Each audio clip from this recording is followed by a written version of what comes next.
chứ cái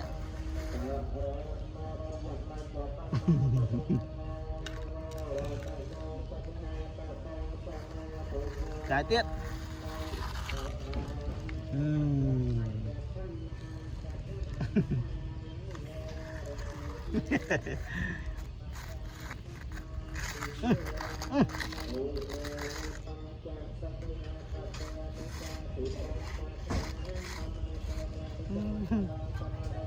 thịt bạn ớt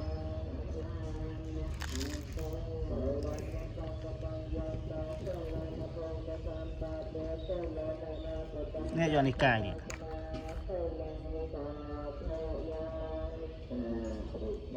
chặt thiệt chặt thiệt chặt cho chặt thiệt chạy lựa lẹ tiết chạy lựa lẹ tiết giờ là cài tiết cài đã tiết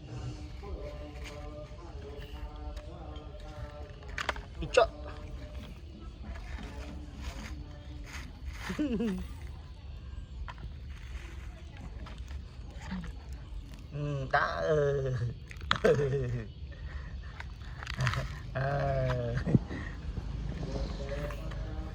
đã đắc là chô là cay đó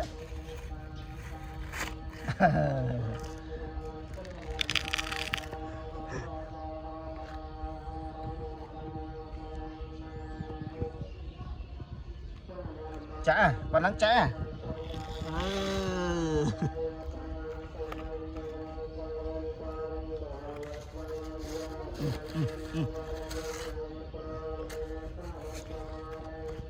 trong thằng na đấy buồn ấy lẹ máu ấy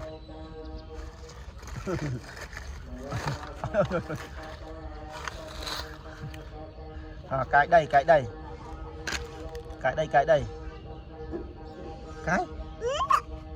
sao lắm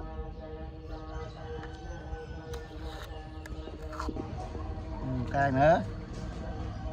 cái ba nát cái như này giờ pin mana này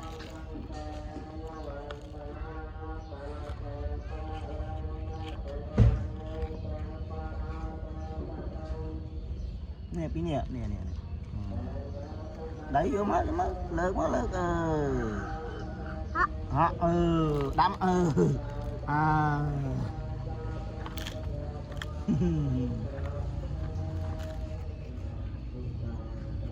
đấy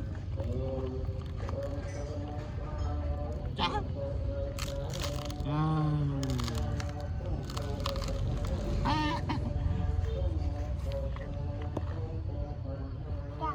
ba nữa ba nè chốt tiết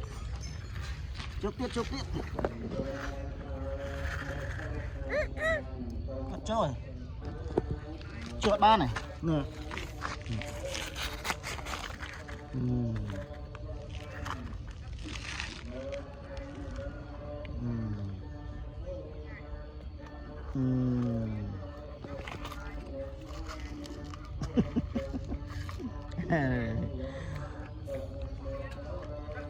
tiếp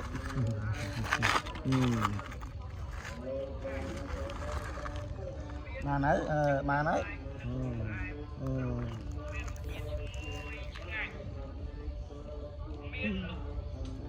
chốt tiếp sáu chốt tiếp còn chốt mở chốt đây nữa hình ba đấy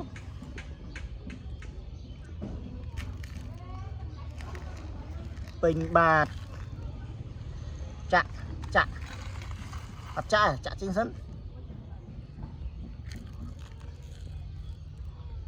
sân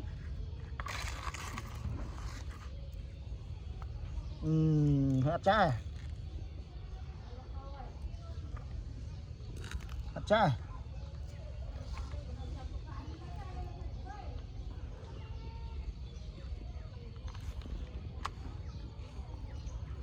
mà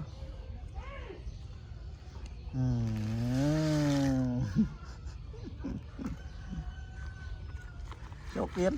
chả chô đã về chờ ní nè nè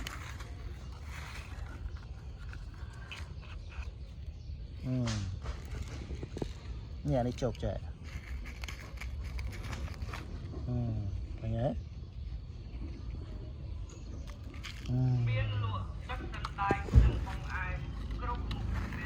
chạy lên là rồi chạy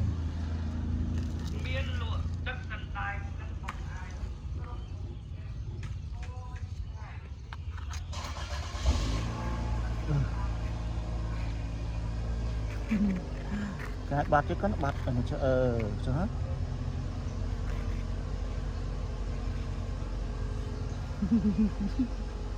để bát trẻ con đám á cái đây chứ bát trẻ cay và toàn trẻ bát bàn cái bát bàn giờ nữa với giờ nữa con giờ nó cái nữa con nó trẻ cay nữa thôi lớp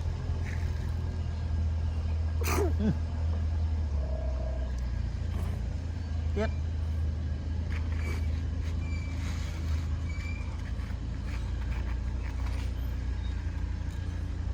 cho chết con này đã cho đòi rồi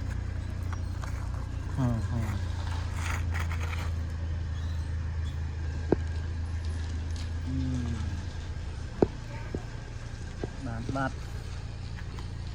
chặt tiết trái cay nè chi tiết chị Vinh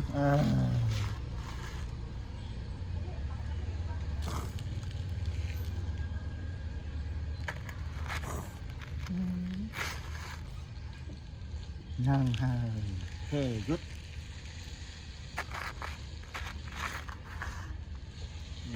trái tiến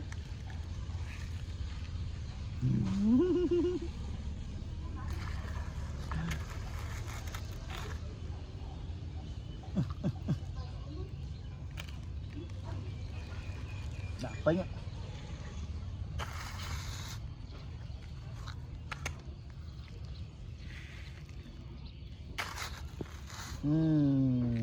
chết phênh à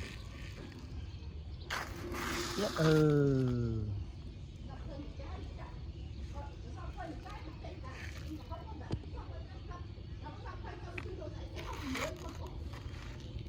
phênh hử nó flop ta ghét ta chặt chỉ sân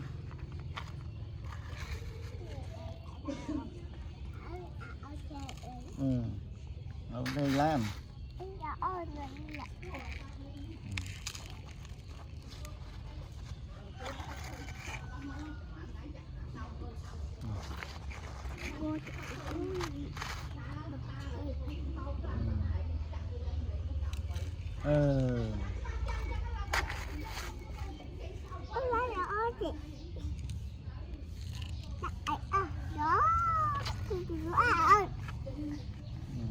ôn cay cái mà bạn đã ôn cay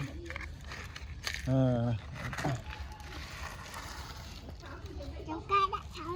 cái nó bá này tả bài tả tư tả ơi ra thăm mẹ ôn chặt nha ôi chặt não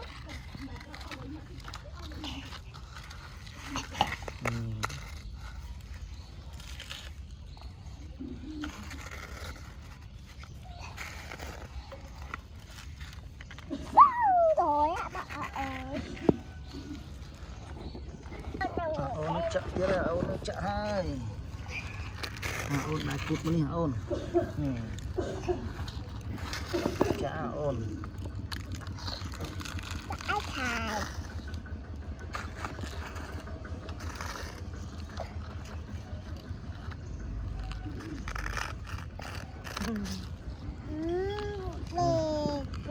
mấy cái ôn thật trộn nó ma trộn nó ma cái tơ rất nè